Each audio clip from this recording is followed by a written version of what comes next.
Welcome, you guys. It is Tuesday here at the watch party on this watch list. I'm that guy, Jr. I'm right there. Here you go. How you doing?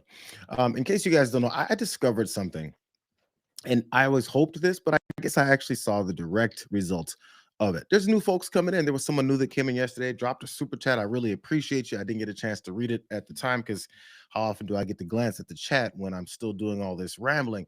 But I did want to welcome anyone new that's come in. This is the watch party. Yes, the live version of the watch list. Where you go a little bit more loose, more casual. I get to chat with you guys as I run through all the things that frustrate me and all the things that people in our political life do, specifically in this country. But I just want to let you guys know it's me. I run this whole thing. I host it. I get the content and I chat with you guys. Sometimes you just have to get things off your chest in a much more, casual way. So that's what we do here. We've been doing it there since the end of June. Isn't that crazy?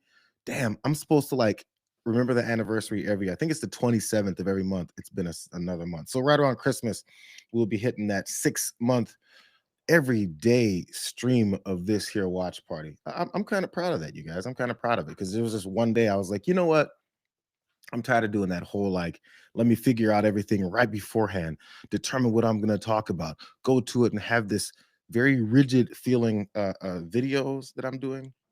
I like to just chat with you guys. I think it's more me. I think it's more you. Glad you guys are piling in. As more of you guys are here and understand what we're doing and maybe even enjoy it, don't forget to like that stream. Don't forget to share with other like-minded folks that maybe want to participate as well too. I'm glad to see new faces, new names in the chat, and I want to find a way, maybe at some point, to have more just direct little stream with everyone. I'm not sure if you guys would even show up. There's always that mindset of, should I do a live stream just randomly? Because I feel like everyone's schedule is different. Who would really be here? I may just be talking to myself. But if you guys will be down for that, let me know that as well too.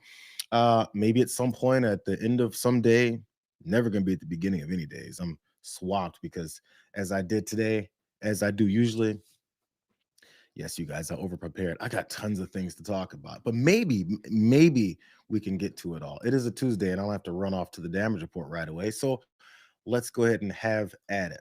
Since you guys are, now here, all you late folks showing up. Don't you guys know the early birds at parties are the cool ones? Sorry, I'm gonna organize my area so I don't knock things over while I'm talking here. Are we good? I think we're good. Let's get started. As you guys may have seen from the titling here, the top thing that I'm looking to discuss today is this now proposal of a farmer bailout coming from this administration, now coming potentially to fruition. I'm not sure how the plan is coming to place, when those dollars are going to start flowing, if and when those dollars are going to start flowing, because as we know, this president lies about everything. But even when he's not lying about it, it's still not all that of a great plan. Here, let's jump into it, just him talking about this in the first place, feeling very proud of himself, not realizing how bad this really does look for him. Here's the president talking about this farmer bailout that's upcoming. I'm delighted to announce this afternoon that the United States will be taking a small portion of the hundreds of billions of dollars we receive in tariffs. We are making a lot of money from countries that took advantage of us for years. They took advantage of us like nobody's ever seen. Our deficits are way down because of tariffs. I guess because of the election, because without the election, you wouldn't have tariffs. You'd be sitting here losing your shirt. But we're taking in billions. We're really taking in trillions of dollars. Yeah, really. If you think about it, Scott, because the real numbers, when you think of all the money being poured into the country for new auto plants and all of the other things, AI. So what we're doing is we're taking a relatively small portion of that, and we're going to be giving and providing it to the farmers in economic assistance. And we love our farmers. And as you know, the farmers like me, because, based on voting trends, you could call it voting trends or anything else, but they're great people. They're the backbone of our country. So we're going to use that money to provide $12 billion in economic assistance to American farmers. $12 billion is a lot of money, Meryl. What do you think? Peanuts for you, though, right? Peanuts. She's a farmer of rice. This relief will provide much needed certainty to farmers as they get this year's harvest to market and look ahead to next year's crops. and it'll help them continue their efforts to lower food prices for American families. If you have to keep selling your plan of bailing out farmers during the first year of your term, when you said everything was going to be wonderful and everything's on day one is going to start changing, I feel like it's pretty obvious that you got a bad situation happening, that there's a lot of spin going on, that you're a bad used car salesman trying to convince people that giving $12 billion with a B to farmers is you have these little inserts of how well the tariffs are doing and who's getting screwed over, all those things to try and convince people of the lie that you're telling, that it actually makes some kind of sense.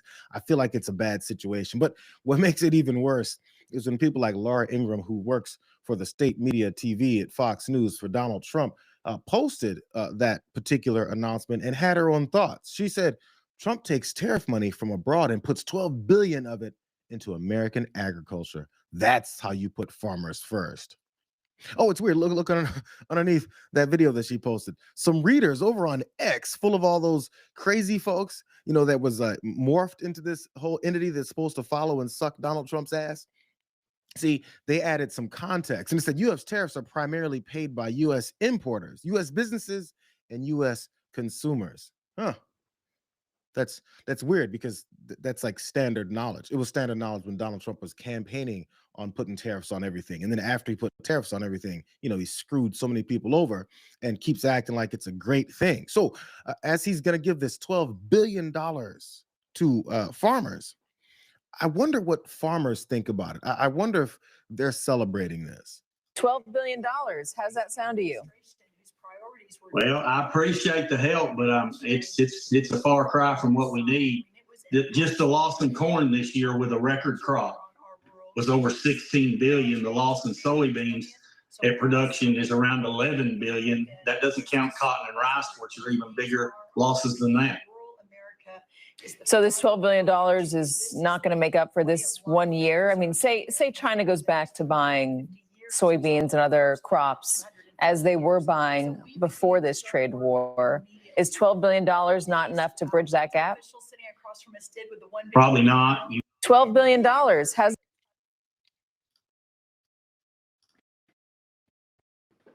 Just like with the promises of $2,000, $1,000, more windfalls, and cutting some checks with his name on it, so that folks in this country who are suffering can think that $1,000 to $2,000 is a lot of money. Somehow he thinks, as he mentioned a couple times, $12 billion. But he didn't want to point out how much money that these folks have actually lost and will continue to lose, because it's more than just a dollar amount. This is what this administration keeps thinking people don't understand, even though they have their own businesses, their own lives, their own bank accounts, and their own knowledge and understanding how finances work. Somehow he thinks tossing $12 billion and saying billion a few times is going to make people forget that they've lost so much more. And there's other aspects of his agenda that screw people over in this economic turmoil that we've got. People's a lack of access to these different markets, as of course was also asked there about their loss of markets. How are they going to continue to make money after this? Because, they told us before there's 90 deals in 90 days. And we're going to be off and running. So when there's no deals, that means there's no future money. There's no more future markets. It means you're still screwed over. And all I'm trying to do is try and toss some kind of decent news in here. The taxpayer money that's been hoarded from tariffs, whichever ones that they've raised all these prices on, and then sending it to these guys and trying to make it seem like it's so great. It would cause you to ask a very automatic question to that woman, the agricultural secretary, Brooke Rollins, sitting next to Donald Trump. Isn't this an announcement of how bad your policies are? Caitlin Collins over at CNN asked her that. Payments that are going to be going to farmers in the next few months aren't actually being sourced directly from the tariffs, like the president alluded to there. This comes as the administration is making a broader argument that the president's policies are working. And given that, I questioned the agriculture secretary today about that as she stood with farmers in front of the West Wing. And Secretary Rollins, is this bailout today an acknowledgement that the administration's trade policies are hurting U.S. farmers? And what would you say to U.S. farmers who are worried that China is not going to hold up its end of the agreements that the president was touting? Yeah, so two quick things to answer your question. When we were out here earlier this spring, I think I came out and gaggled with a lot of you after the president announced Liberation Day. And starting then, almost immediately, I said this president is resolutely focused. If there is any evidence that trade is compromising these farmers' ability to sell their product, that we will ensure, just just as he did in term one, negotiating China one, that we'll make sure that we are mitigating for that. The really interesting thing is, though, now that we're 8, 9, 10 months into this, there is almost zero evidence, if any evidence, that what they are doing and the challenges that our farm economy is facing in row crops has anything to do with these trade renegotiations. Instead, the input costs being so high based on the last administration and not one new trade deal in 4 years, those are really the two basically driving factors in why the farm economy is today what it is. So you'll see we pivoted from, we're going to do an aid package, assuming the trade has been extremely or potentially harmful. And instead now we're just going to support our row croppers based on those input prices, based on no new deals, as we continue to monitor trade. On the China soybeans, Secretary Bessent himself, a soybean farmer, I think at least till a couple of days ago, I think he just divested, has said, and the president has said and made very clear in that room, that China will meet their commitment. And so I have full faith in what they've said, and I'm very excited. I'm encouraged by that. But as you know, they failed before to live up to those agreements. That's true, but it's a new day. I do not have concerns. I do believe that we will get there. 12 million, then 25 million, then 25 million, then 25 million metric tons. But it does go to the larger goal of opening up markets around the world so that we are not so reliant on China. So they're not opening up markets across the world.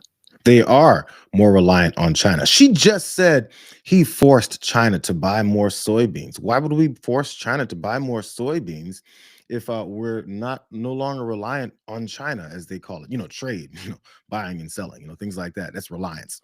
But even so, she points out how they're getting these more bushels, tons more that we're getting sent off.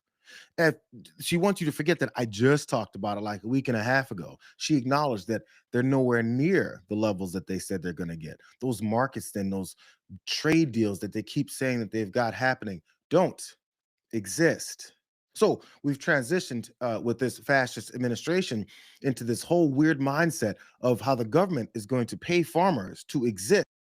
Barely, by the way, which you're going to find out real soon here, because this money at the end of the day is not going to be going back to any farming profits, at least in any kind of way that will give them any reason to continue to do this.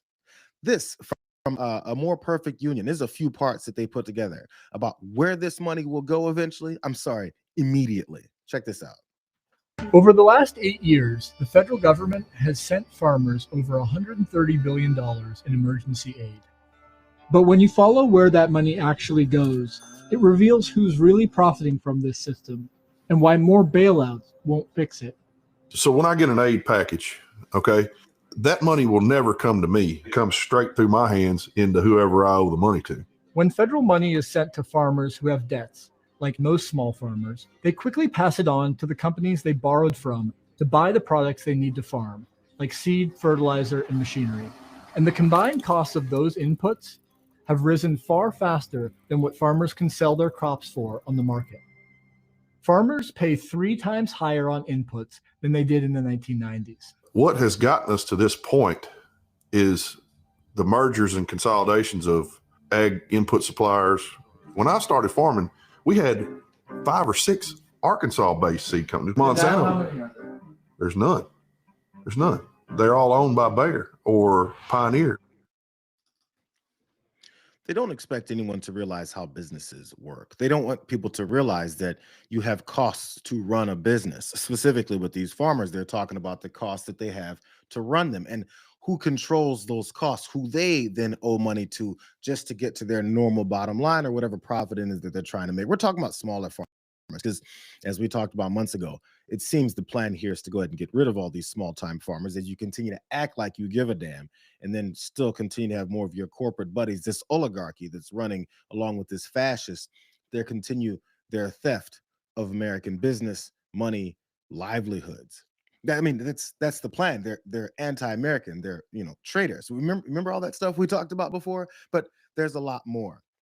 Because just like these monopolies over all these companies that they owe all this money to, they're eventually going to run them out completely. Here's more from this.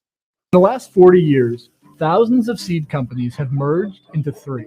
46 fertilizer firms have merged into 4. And just 2 farm machinery companies dominate the markets for tractors and combines. Just for easy numbers, say I'm going to make $500 an acre gross on an acre of whatever.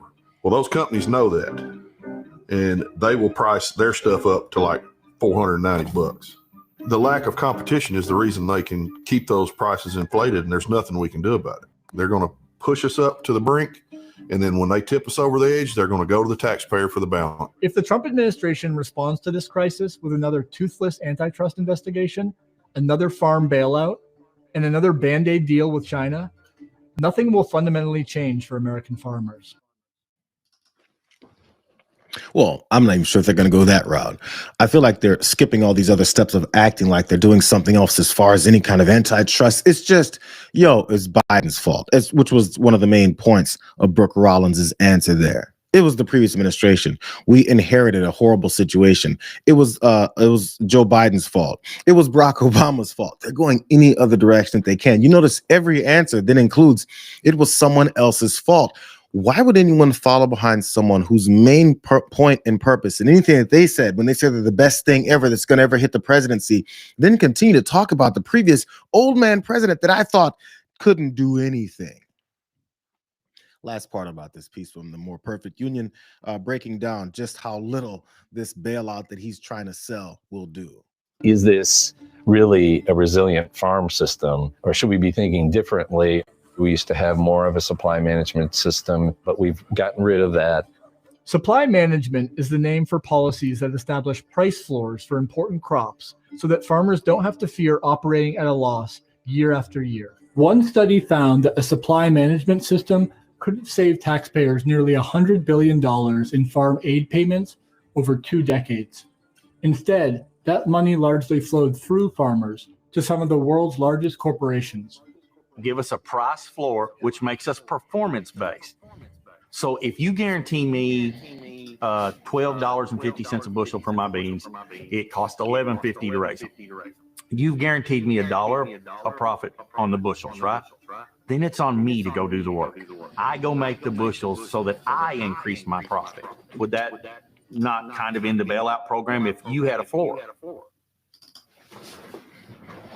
Well, they allow people to do, these corporations and rich folks to do anything that they want. Remember all the discussions people always have about regulations, and we hear conservatives, Republicans, even before the Trump days came in, about deregulation in every aspect. When you deregulate any rules or standards on huge corporations that pay politicians to say things like deregulate, then the deregulation results in them going wild. It results in them having this predatory nature in every aspect, because again, this is a capitalistic country. And the basis for this capitalist country is you win and someone else has to lose. So as I have more money, I can pay politicians to give me the win and continue to screw your ass over. And then when people get upset about it, which they have been, and seeing our situation and our economy tanking right now, they say, well, let's give them this feel-good, empty promise that says you're getting $12 billion, when in fact, it's all going straight back to those same people who are hell-bent on this deregulation. And politicians looking the other way. Don't forget, there was fights at the beginning of this administration when they were mad at Elizabeth Warren.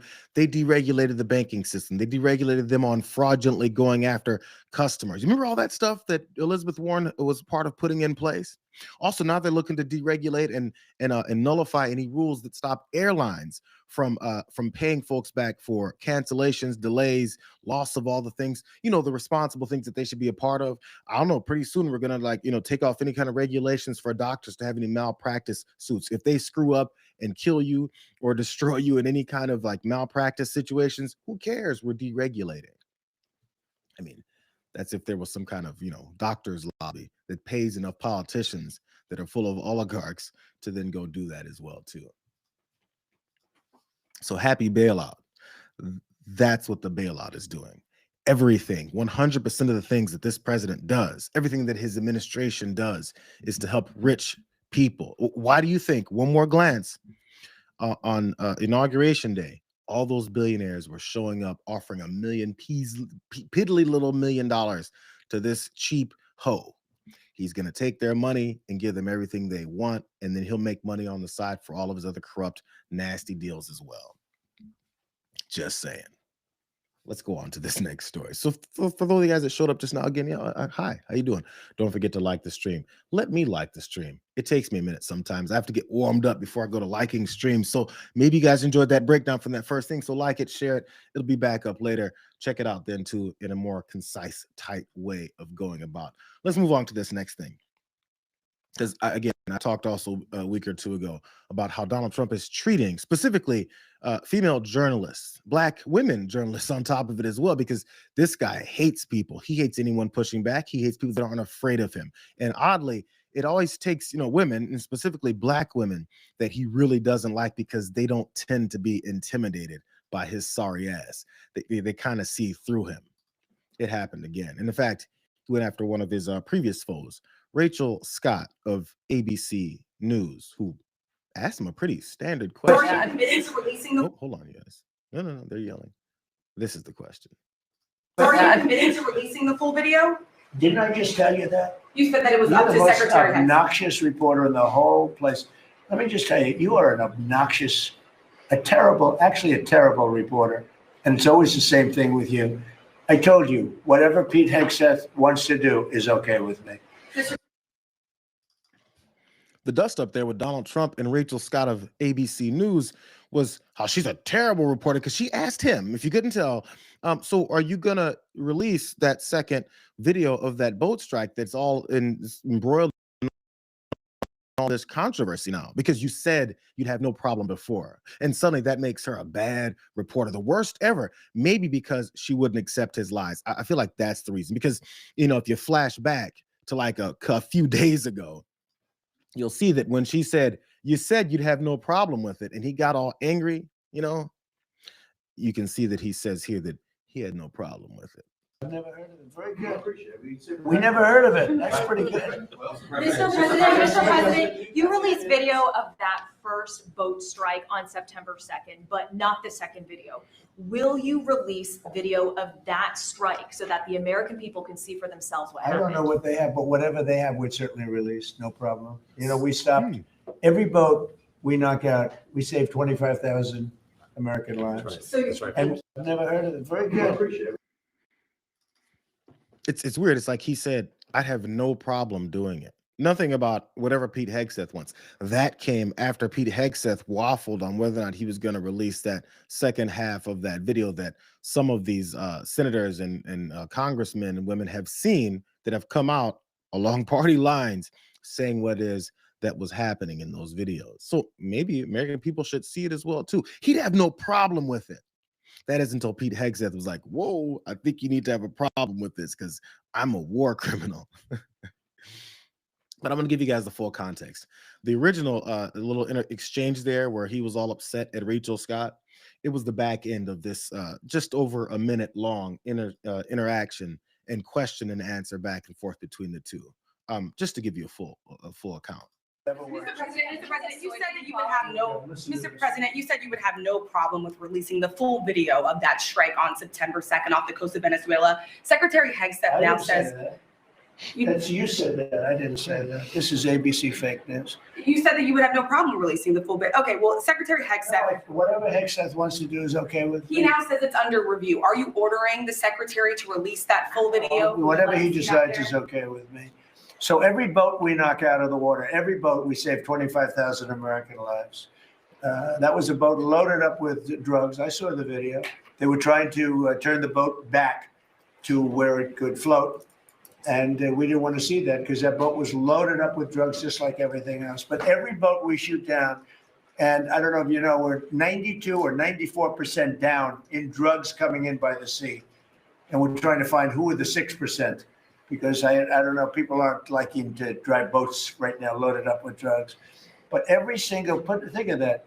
Every single boat we shoot out, on average, we save 25,000 American lives. Do you feel okay about that, Court? Keep us safe. Okay, I know my man. What about you? Are you okay with that? I'm totally fine with that. Are you admitted to releasing the full video? Didn't I just tell you that? You said that it was You're up the to most Secretary Hicks. obnoxious reporter in the whole place. Let me just tell you, you are an obnoxious, a terrible reporter. And it's always the same thing with you. I told you, whatever Pete Hegseth wants to do is okay with me. getting caught in lies, ruffles his feathers. It makes his hair start to flail around in the wind a little bit. Maybe he shits his pants. Who knows? Like he loses a little bit of control because, especially when it's a black woman that's asking him questions about the lies that he keeps telling. You're supposed to let me lie. What's the matter with you? I don't understand this. This doesn't make any sense to me. I've been whining, crying, kicking and screaming and getting my way my whole old ass, miserable, sorry motherfucking life. So why don't you let me get away with it now? By the way, here's that terrible reporter, the worst ever, the most obnoxious reporter of all time, according to Donald Trump. I wonder if we can go through Donald Trump's accomplishments and see how they compare to this obnoxious, horrible reporter who's received the Alfred I. DuPont Columbia University Award, the Peabody Award, multiple Emmy Awards, multiple Edward R. Murrow Awards, 2024 Washingtonian's Outstanding Journalist for Broadcast Television Award, NABJ Emerging Journalist of the Year, Forbes 30 Under 30, New York Press Club Journalism Award, Society of Professional Journalists Award, National Institute for Healthcare Management's Television Award, RTCA Joan Shorenstein Barone Award, WABJ Young Journalist of Excellence Award. It's almost like he doesn't like people that are qualified, who are professional, who are better than him, and know how to decipher his bullshit lies. It's almost like he tries to demean them and lower them to levels where he sits and resides, the scum. So maybe we can look at the comparisons between professional, real, accomplished Americans in comparison to the trash that's in the White House. That's the only thing he's compiled is 34 felony convictions. Maybe we could do that.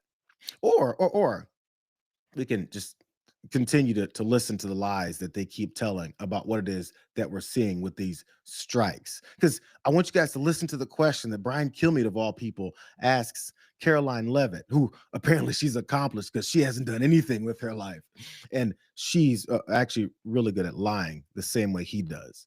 With Secretary of War Pete Hegseth will be briefing the Gang of Eight, select House leaders as well as Senate about what's going on with Venezuela.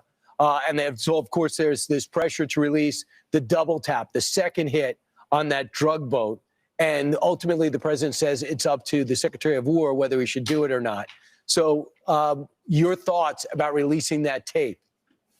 Well, how refreshing that we have a commander-in-chief who trusts our Secretary of War and trusts Pentagon leadership to do the right thing by our warfighters. And I think it speaks to the depravity of the Democrat Party that they have stooped so low. They are attacking our military leadership. They are attacking the brave men and women who conducted these strikes well within the law, following the orders from their commander-in-chief. And let's not forget, these are drug boats. These are narco terrorists. And in 2024, the GOP platform at the Republican Party convention written by President Trump and his team stated that we are going to, quote, demolish foreign drug cartels. President Trump campaigned on this. He is delivering on it. And every time President Trump and Secretary Hegseth and the White House are criticized for blowing up drug boats, we are thinking about Americans like Ann Funder, who lost her 15-year-old son, Weston, to a drug overdose. We are thinking of the hundreds of thousands of Americans across the country who have been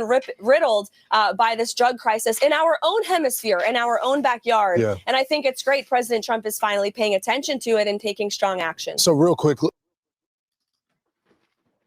Hey, Caroline, the question was how does the president, I guess maybe even her dumbass, how do you feel about this call to release that second video? How do we get on to talking about, I'm glad the president is now, he trusts in his Department of War secretary to do nothing and cover up more things and maybe leak a couple more classified information details. Who knows?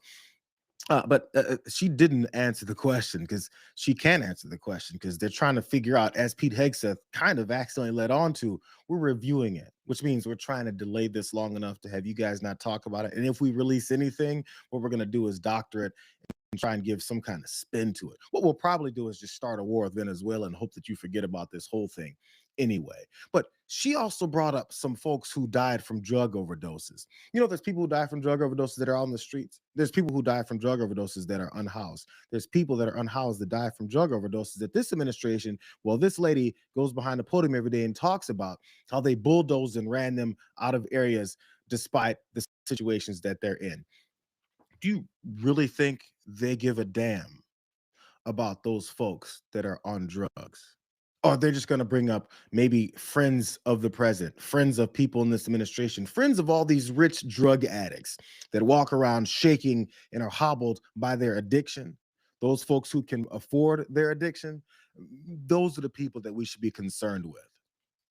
Because as I said, they don't give a damn about any drug overdoses. As a matter of fact, even at the top, when this guy was talking about all the drug overdoses and the people that are dying, at the same time, he's releasing folks and pardoning people, specifically this Honduran president that was all about that. And every time that question is asked, it just flows through MAGA mouthpieces and minions whose job it is to get real nasty and avoid those answers. Do you support this pardon of the former Honduran president? I'm not familiar with the facts or circumstances, but I think what's telling here is to try to imply that somehow President Trump is soft on drug smuggling is just ridiculous.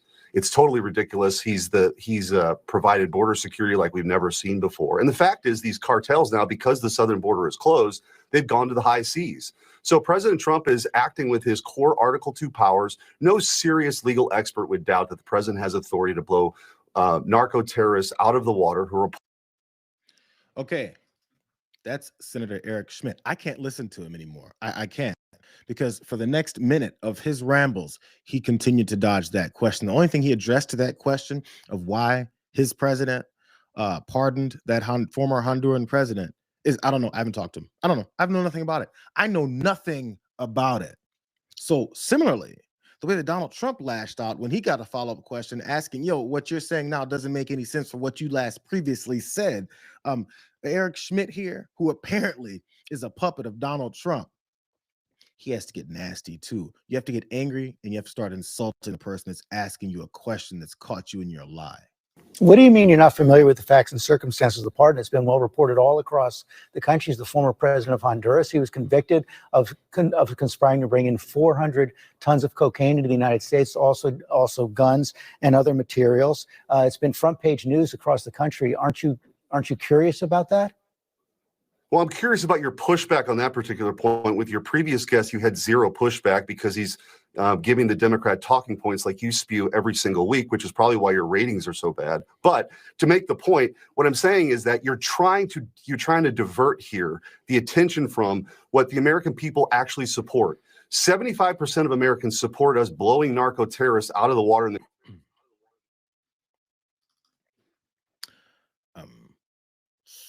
So that's the approach.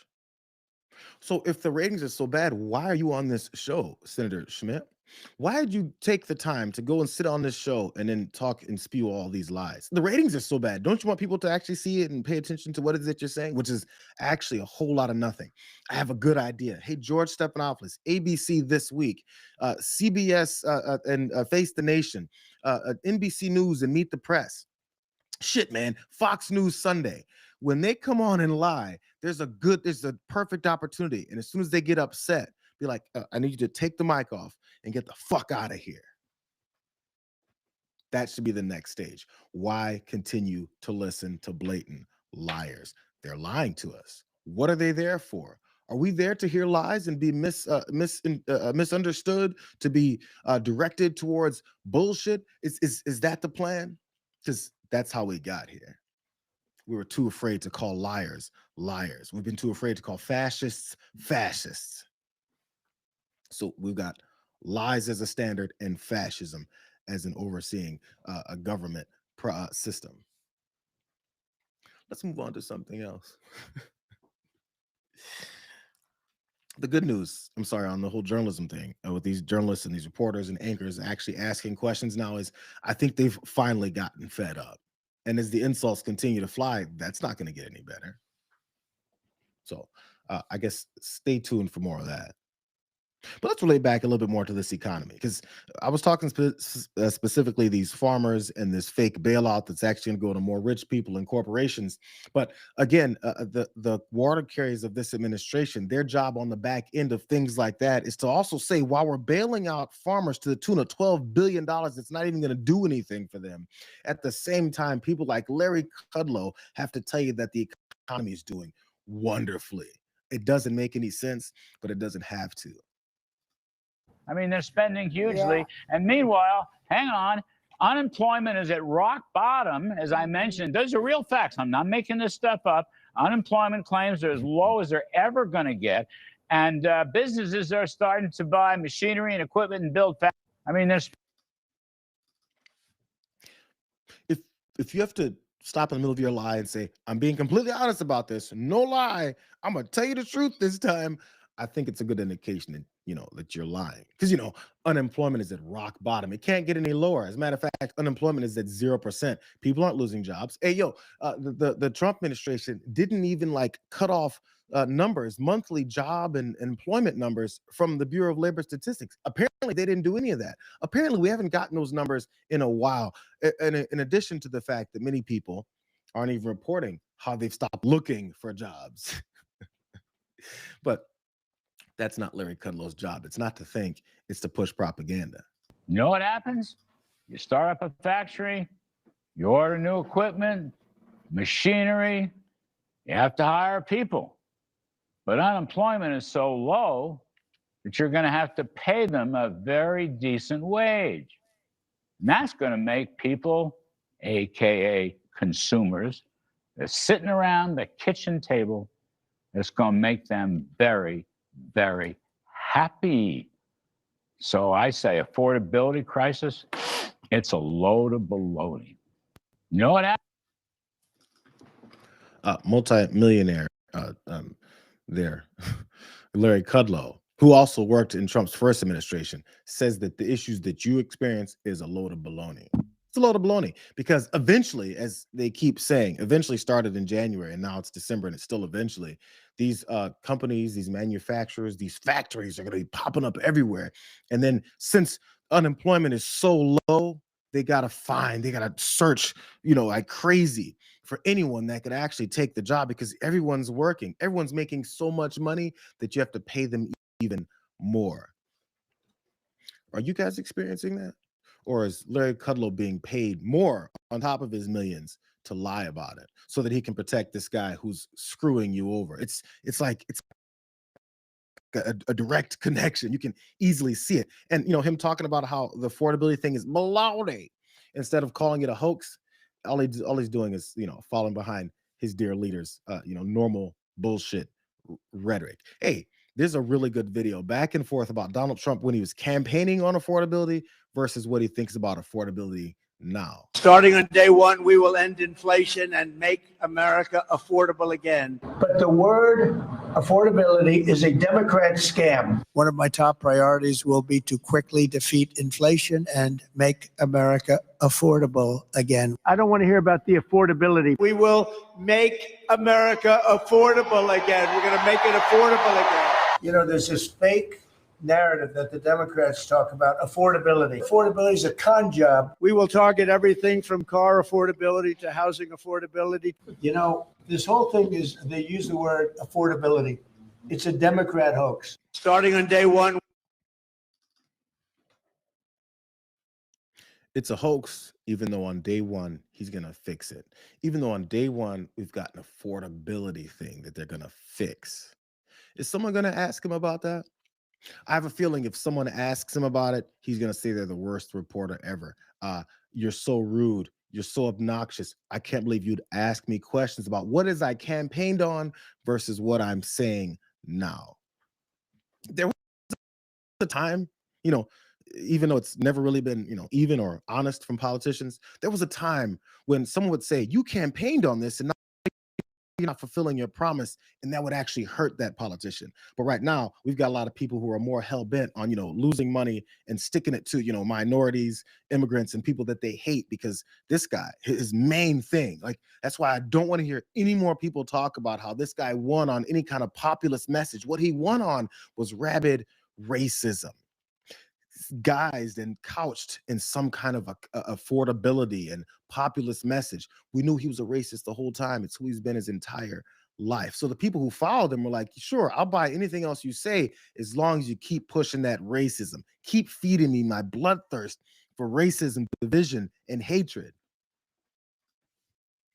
As a matter of fact, what Scott Besson will tell you is that you should stop complaining. 60% of Americans polled by this network told us President Trump makes prices and inflation sound better than they really are. And his approval rating on the economy is now down to 36% in our latest poll.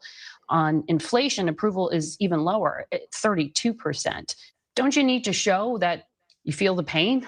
Well, Margaret, I think the president's frustrated by the media coverage of what's going on. Just as the polling of average Americans. Yeah, but I think the average Americans, they are hearing a lot of it from media coverage. The American people don't know how good they have it. Do you think there is an affordability problem? Sorry? You do believe there's an affordability I think the Biden administration created a No, but now we're nearly 12 months in. You said the president would own the economy at this point. 60%. It's standard. Just like when Scott Besson got cornered at that panel when he was talking to the CNBC host, Sorkin. And he said, say what? Sorry? What I said, some bitch, was that you're lying. Are you saying that there's no affordability crisis? Then it's Biden. Did you see the pattern yet? The Ag Secretary, Brooke Rollins, said it. Donald Trump says it all the time. But we inherited this. I'm sorry, it's the Biden problem now. The one problem with that argument is that if or when the Supreme Court finally decides to shut down this guy's whole, declaration that he can do all these things with tariffs, if that happens, he's then screwed. And he definitely doesn't want that to happen. And he can no longer he can't blame Joe Biden for the Supreme Court that he hand selected to do everything he wants if they end up ruling against him, which I'm not holding my breath for. So again, I want you guys to check the timestamp on this post. December 9th, just, this morning, Jesus. This morning at 1:37 a.m., this sleepy sumbitch was up all night posting this. The biggest threat in history to the United States national security. I want to read that first part of this sentence again and let you understand how hyperbolic this guy is. The biggest threat in history to United States national security would be a negative decision on tariffs by the U.S. Supreme Court. We would be financially defenseless. Now Europe is going to tariffs against China, as they already do against others. We would not be allowed to do what others already do. Isn't it weird that this whole time when we weren't slapping tariffs on the entire world like Donald Trump wanted to, that it wasn't the worst national security risk in the history of the country? Isn't that weird how that happened? Look, at 1:45 a.m., like 8 minutes later, this guy then posted, because of tariffs easily and quickly applied, our national security has been greatly enhanced. And we've become the financially strongest country by far anywhere in the world. Only dark and sinister forces would want to see that end. So I guess first you appeal to, their sense of reality. And then you try and appeal to, I guess, dark and sinister. I do know this guy's definitely big on dark and sinister. Maybe if we ever get our hands and our eyes on the Epstein files and all of those court documents, maybe we'll see just how dark and sinister Donald Trump really is. That's actually what's dark and sinister. So we'll see what the Supreme Court does. But apparently he's panicking in the middle of the night, while whatever it is that's keeping him up is, keeping him up. But there's another way that people are getting screwed here. It's, the affordability thing that they're all talking about. But as I mentioned before, even with the farmers and the bailout and all that stuff, the devastation in this economy, the amount of money that people have to spend on normal things, the money that people have in order to maybe stay healthy and maybe even alive is another thing that this guy just can't answer for. It's all connected. So when people have less money, less jobs, less opportunities, rising costs of everything, including healthcare, ask yourself if this guy seems to give a damn. Do you support the Paramount deal, sir? On healthcare, Mr. President, 22 million Americans are expected to see their healthcare insurance premiums start to rise by the beginning of next year. You're talking about because Obamacare is so bad? Yes, well, sure, because the Obamacare subsidies are expiring. Are you going to do That's any? because Obamacare is so bad. What is the Republican plan? Are you going to let that happen on your watch? What I'm going to do is, if the Democrats go along with it, which they don't want to because they want to make the insurance companies very rich, okay? I want the money to be paid to the people to go out and buy their own health care instead of paying to the insurance companies. Their stock has gone up 1,700% in a short period of time. Did you know that? 1,700. You wish your corn went up, right? But the insurance companies' stock has gone up by 1,700%, 1,800%. They're taking in trillions of dollars. I don't want to pay the insurance companies anything. And I know a lot of them, but they're owned by the Democrats. And the Democrats have, Obamacare is a setup to make insurance companies rich. And I want to pay the people, and I want the people to go out and buy their own health care. And that's what we want to do. And that's what the Republicans want to do, because Obamacare is a disaster. And I said it 5 years ago, 4 years ago, 3 years ago. It was always a disaster. It's bad health care that's too expensive for people. And now your premiums, and you said it better than I said it. You said the Obamacare premiums are going to go up. They're going way up. And what I want to do is have the money. And you know who's getting that money? A lot of it is the insurance companies. I want the people to get the money and go out and buy their own health care. And everybody wants that, right? He doesn't know anything. He doesn't know anything. He knows nothing. I don't even think she even said Obamacare premiums. She said healthcare premiums and Obamacare subsidies to assist in those premiums that then still go to these insurance companies that apparently are owned by all Dems. That's weird. Somehow that's what he's trying to avoid. He wants to give. I know it's senseless to try and break down such a stupid statement. His plan. This is Donald Trump's healthcare plan. To give Americans money, just like he's apparently giving $12 billion to farmers that they can't do anything with. He's going to give Americans money to then go out buy their own health care. To go buy their own health care, he says. What does that mean, to buy your own health care? Does that mean go to a doctor and say, how much does it cost to have this CAT scan? And then you dish out the money? Or is it you spend that money on a health insurance company that then will, assist or pay for part of that because you pay premiums? Is it that?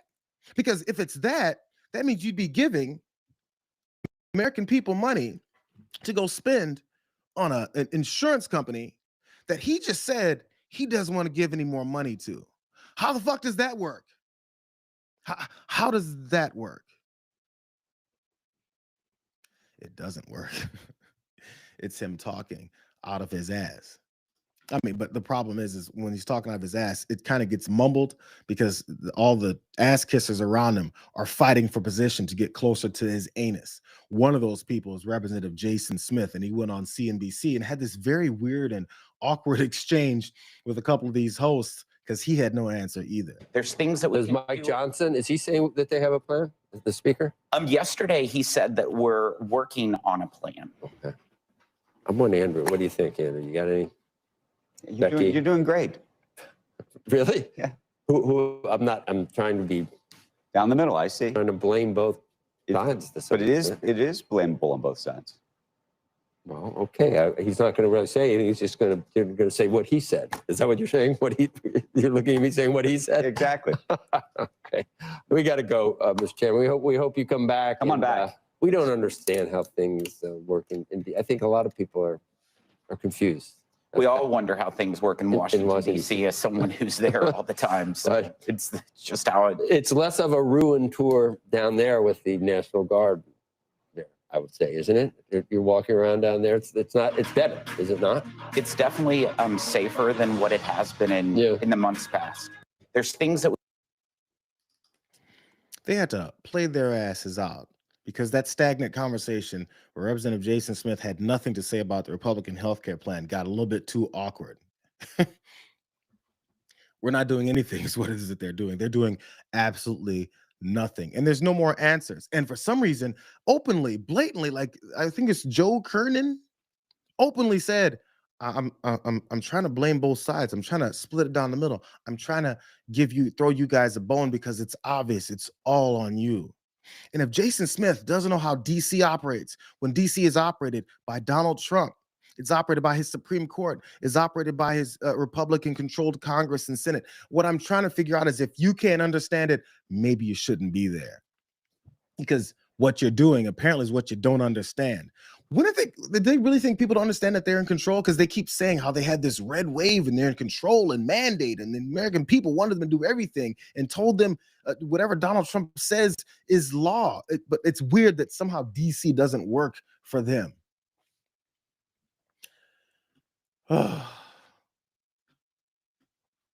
So in response to that, because of how bad this whole thing looks, because people like, Jason Smith never have answers. The problem that Donald Trump is now dealing with is all these Republicans in this Republican controlled government. They're jumping ship like some rats. Midterms, and I just have a quick question. There's at least 20 House Republicans who have either said they're going to retire or not run again. Do you And have any Democrats concerns also. about the And Democrats. Right. also. Do you have Well, any? why don't you mention them? How many Democrats are going to retire? How many Democrats?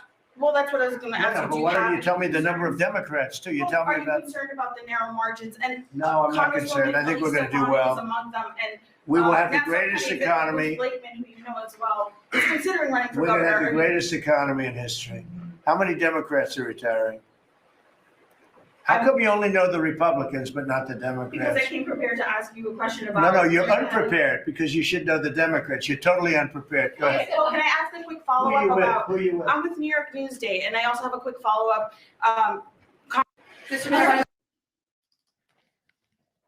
Never answered the question. Maybe because he's a little bit insecure that he's losing all of his ass kissers, or a few of his ass kissers. Believe they said there's 17 or so. People are jumping ship. And I was waiting for someone to ask about all these rats jumping ship, because one of the biggest rats is Representative Troy Niels. I believe he's from Texas.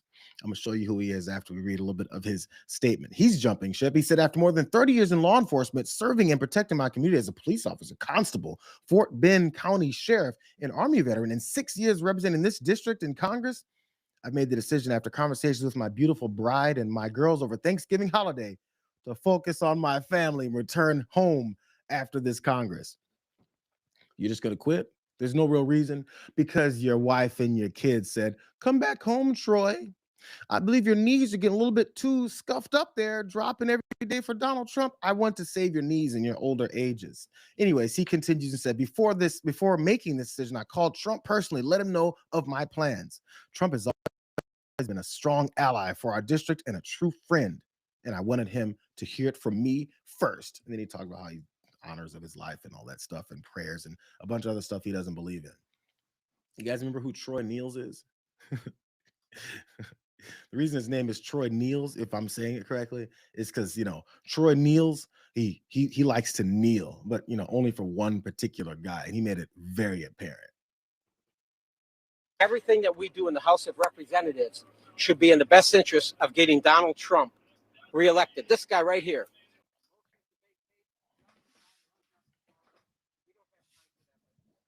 He kneels. This guy right here, he's a kneeler. Here's the last bit from Troy Niels. It's perfect. I didn't even realize it. Maybe he should have changed his name and he wouldn't have to kneel just this much. Look at this pathetic display. There's no question he's a leader of our party. So now he's got a mission statement, his mission and his goals and objectives, whatever that is, we need to embrace it. All of it. Every single word. If Donald Trump says jump 3 feet high and scratch your head, we all jump 3 feet high and scratch our heads. That's it. And apparently you scratch his head and his ass and anywhere else he wants you to. Niels, get up, go home, dust yourself off. I think he was, reading the winds and understood things aren't going to go that well for them. I mean, that is, outside of all the election day tactics that these guys are ramping up to pull off next, because that's definitely, the next strategy after screwing themselves over. Troy Niels has a wife and daughters. Troy Niels, that guy who just said, if this old ass crusty piece of shit tells me to jump 3 feet high and scratch my head, I'm going to jump 3 feet high and scratch my head. How embarrassing is that? How embarrassing is that? His wife married him. Man. So I'm gonna leave Troy Niels out of this. I have another story to do, and I don't need to talk trash about people's whole lives. I think we can see what type of pathetic human being this guy is, and he has no life's blood without, siphoning it out of Donald Trump. More things that I'm not gonna say. Okay, let's move on to this. I feel like this could be a daily thing. Sometimes I actually skip it. The way that this, Gestapo run by this fascist in the White House, the way they're continuing to attack people. It's getting disgusting. These videos, not getting, it's been disgusting with these videos that we're seeing that they're pulling out in different cities, and as they spread further. But I keep showing it because when they finally act surprised, this is maybe one of those reasons why people are going to be fighting back in ways that I guess they don't understand. Movement on this window right here. Ring camera footage captured the moment more than a dozen ICE agents raided this Burnsville home. They break in this one. Angel Alvarado says they force it. 4 of his family members were upstairs. They were hiding here. Nomás lo golpearon la puerta hasta abrirla. Sofia Alvarado does not want her face shown, but says her husband owns the home. She says she and the 3 others upstairs were eventually able to prove they're U.S. citizens. They all were scary, crying, and knowing what's happened, they were pointing with the guns. Police! Police, come out with your hands up. Not to move, it's just they all haven't sit here. ¿Y usted cómo se está sintiendo ahorita? Con miedo. Ya, todavía.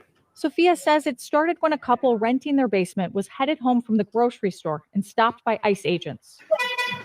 Ring camera footage shows ICE agents detaining the man. The woman ran to the house and hid with her. So you got a gang of thugs running up in your house with guns out, telling you what to do. And when people do what it is that we've always said that Americans should do with their castle doctrines, and they're protecting their home and keeping, all the, the rapists, murderers, and drug dealers out of your house, by shooting them in the face.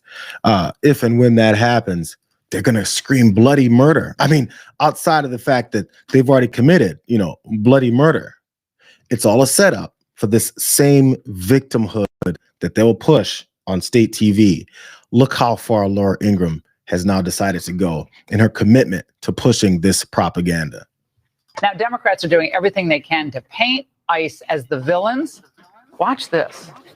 Since taking office, Trump has declared war on our communities.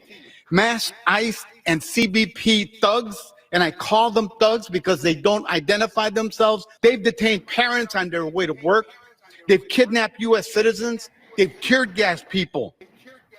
Madam Secretary, I believe those comments are actually beyond irresponsible. They're borderline illegal because those are effectively endangering the lives of the ICE agents on the streets, are they not? I mean, they have targets on their back because of those comments. Well, maybe they have targets on their chests because they keep running into people's houses, pointing guns at them, screaming and cussing at them, telling them to get down. I don't believe you. I'm not going to look at your papers, which you absolutely have no right to even demand in the first place. This is the shift of normalcy. Calling ICE agents thugs for running up and cussing you out, snatching your children away from you, pointing guns at you and your children's faces before then, after 24 hours of being detained, or 10 hours, or a couple hours of sitting in your house with guns in your faces, having to prove to these thugs, since that's borderline illegal to Laura Ingraham, to prove to them that you deserve your rights in this country, bypassing the Constitution altogether. I think you guys saw she had Kristi Noem in there, that fascist too. So they decided to piggyback on each other's points.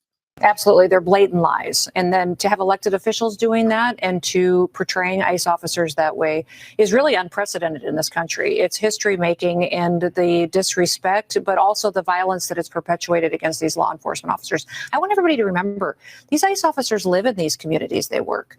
So they're out there facing 8,000% increase in violence against themselves. Many of them are Hispanic and African American. Yes, and we've got law officers, law enforcement officers that are out there endangering their lives to help protect their communities and their country. And then you've got elected officials that are encouraging it. In fact, some of them are even doing it themselves, Laura. If you remember, some of these congressmen have been out there laying their hands on our law enforcement officers. And I think there has to be accountability here. If there's not accountability, this will continue to happen and lives will be lost. We've already had incidents where agents were shot at. We've already had incidents where agents were shot at. Look at the victimhood. These poor ICE agents. Did you know that these are sometimes their communities too? It's amazing. Sometimes they have to patrol people just to make people safer, and they're afraid. They just run up in people's houses with military fatigues on, with long guns out, a body armor, helmets, masks, and extended magazines pointing at people. That's all they're doing. I mean, I don't know why these guys would call them thugs. It endangers them. Aren't you worried about the poor ICE agents being shot? Can I show them? Yeah. Okay, so I was shot in my arm right here, and then I went through my tricep, and then it grazed the side of my chest.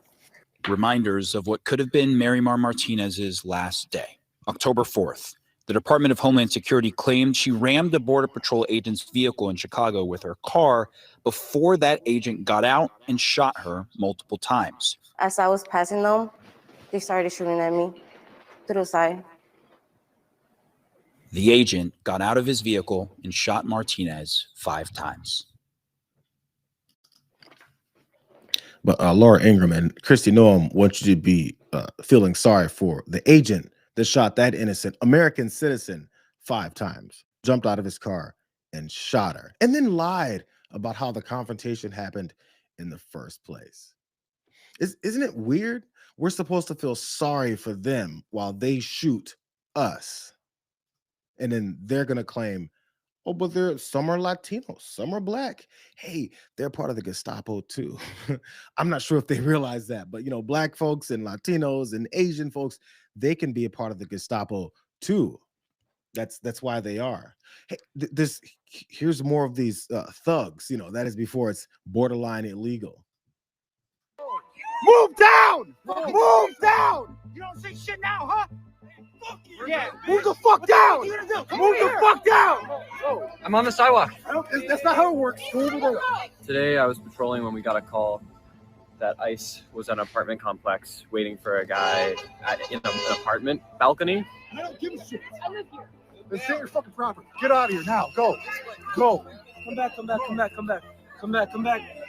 Then go in your fucking house. Don't fucking touch me, bitch!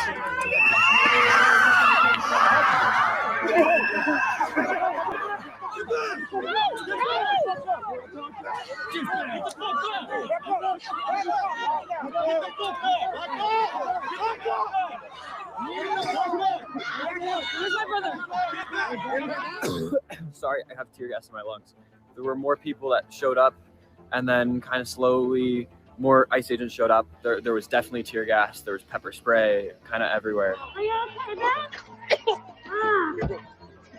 Oh my goodness, my man.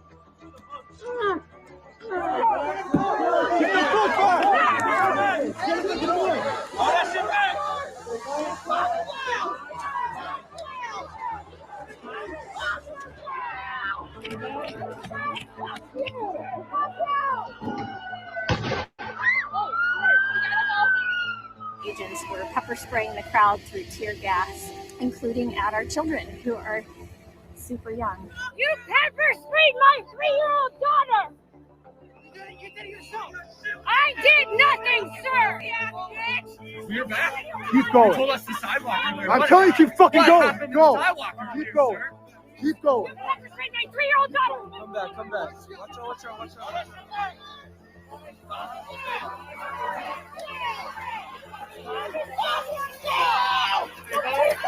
It's a neighborhood. There's a bunch of kids that live here, and now there's tear gas and pepper spray in the snow.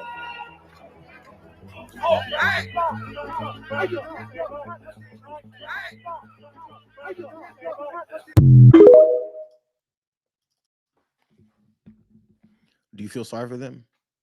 Are you concerned about these guys' safety? Are you concerned about the safety of the guys who are running up in people's faces, pepper spraying, lobbing tear gas canisters, pointing guns at them and saying, "Get the fuck back.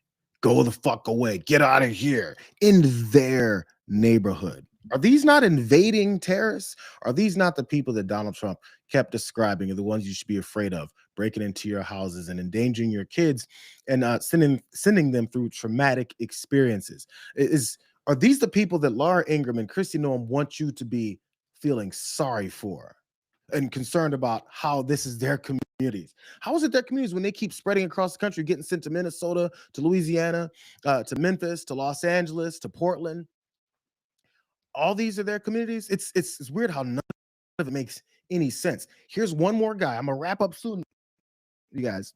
Here's another guy that Kristi Noem and Laura Ingraham want you to feel sorry for.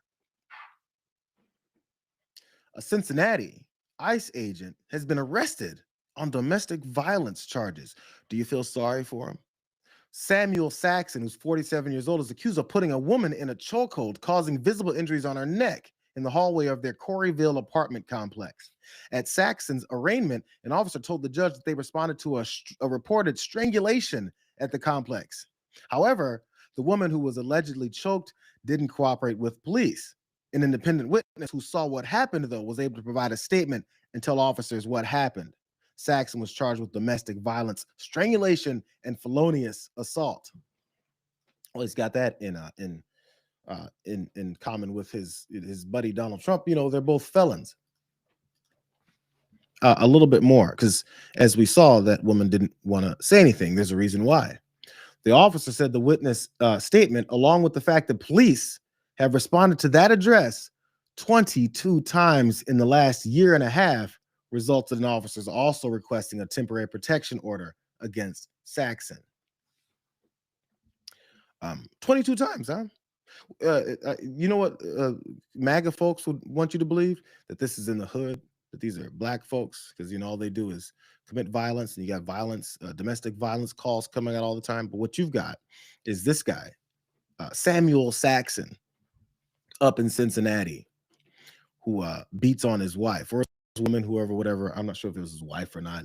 He's also been deputized by Donald Trump and Tom Homan, you know, and Stephen Miller to go and attack more people.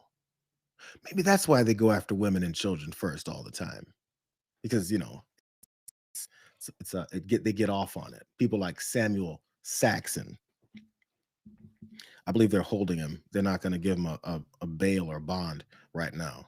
Who knows? Maybe Donald Trump will pardon him, because apparently it's probably a day of love he had when he strangled his wife. Next time someone asks you why you hate Donald Trump and this entire administration, everyone who supports them, ask them why they support domestic violence abusers. Ask them why they support child rapists, and then maybe they'll begin to understand why you hate them. That's it. Only 8 minutes over, you guys. Glad to see you.